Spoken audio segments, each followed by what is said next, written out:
3월 4일 오늘의 말씀은 마태복음 20장 1절에서 16절까지의 말씀입니다. 천국은 마치 품꾼을 얻어 포도원에 들여보내려고 이른 아침에 나간 집 주인과 같으니 그가 하루 한 데나리온씩 품꾼들과 약속하여 포도원에 들여보내고 또 제3시에 나가보니 장터에 놀고 서 있는 사람들이 또 있는지라. 그들에게 이르되 너희도 포도원에 들어가라. 내가 너희에게 상당하게 주리라 하니 그들이 가고 제6시와 제9시에 또 나가 그와 같이 하고 제11시에도 나가보니 서 있는 사람들이 또 있는지라.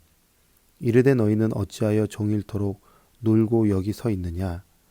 이르되 우리를 품꾼으로 쓰는 이가 없음이니이다. 이르되 너희도 포도원에 들어가라 하니라.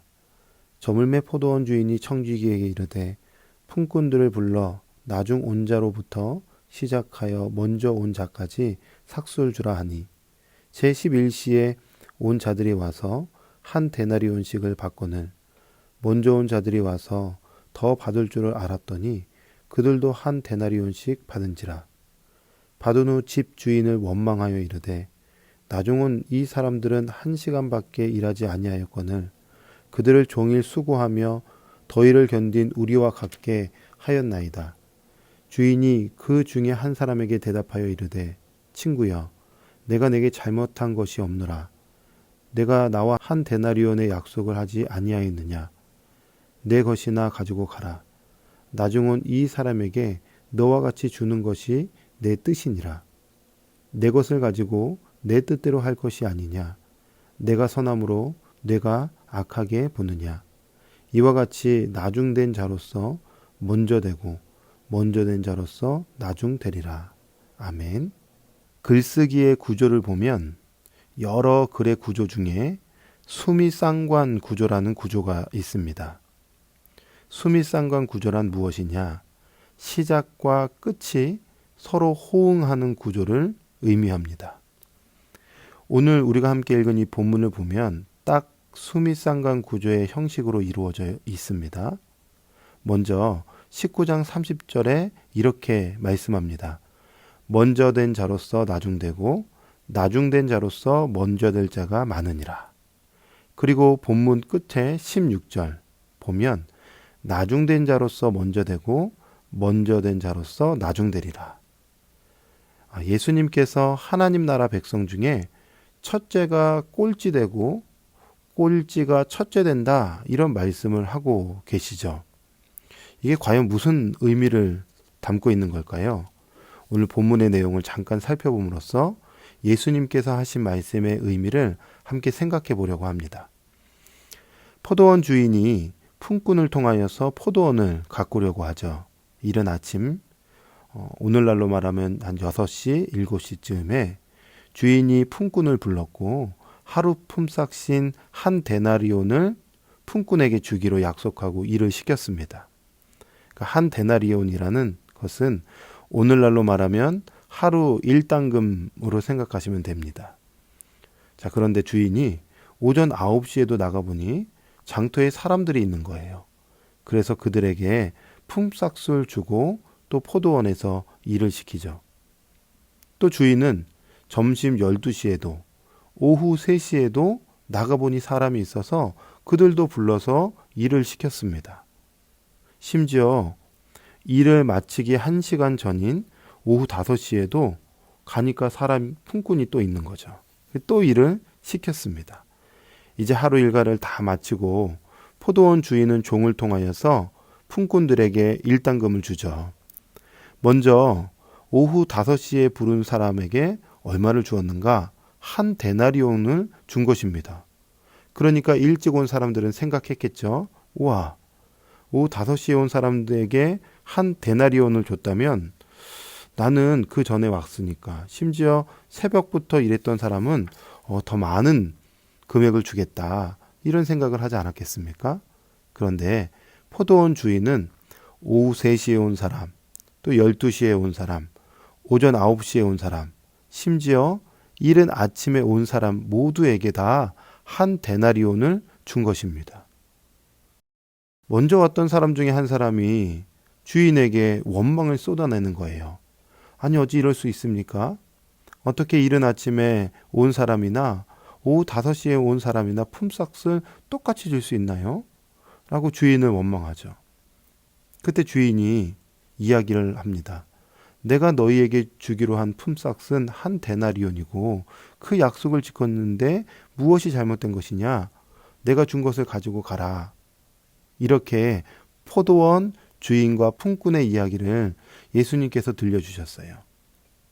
이 비유는 세상의 원리와 구별되는 하나님 나라의 원리를 예수님께서 보여주신 것입니다. 처음부터 수고한 노동자들은 노동비를 적게 준 것에 대한 불평이 아닌 주인의 관대한 보상에 대한 불평을 하고 있는 것이죠. 그러니까 불평의 이유는 자신들의 받을 정당한 보상을 받지 못했기 때문에가 아니라 자신들보다 적게 일한 사람이 자신들과 동일한 보상을 받았기 때문에 불평을 하고 있는 것입니다.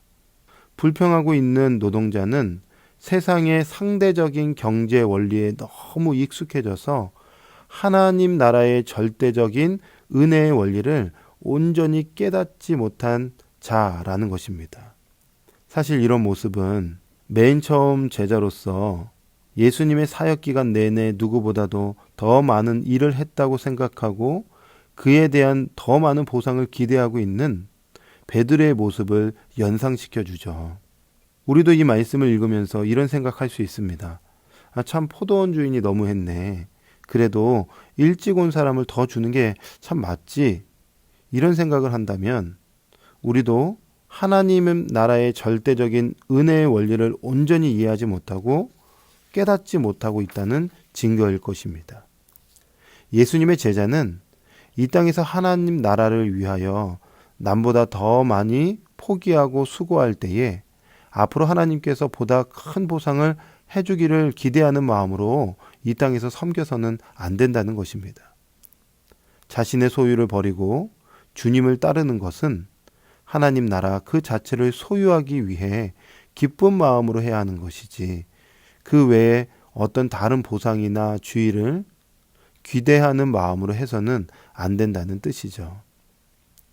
그릇된 보상 심리로 하나님 나라를 섬기는 자는 꼴찌가 되고 비록 가진 것이 많지 않아서 하나님 나라를 위해 많은 것들을 포기하지는 못하였고 늦게야 개종하여서 하나님 나라를 위해 많은 수고를 하지 못하였다 할지라도 자신의 소유와 수고가 하나님 나라의 가치에 비해 너무나도 보잘것없는 것임을 인정하는 자는 마지막 때에 하나님께서 너는 첫째야 이렇게 인정받는다는 것입니다. 교회에서도 일찍이 예수님을 믿고 섬기는 자들이 있습니다. 그런데 예수님을 늦게 믿고 죽음 직전에 하나님을 찬양하고 잠깐 섬기다가 주님 품에 안기는 자들도 있겠죠.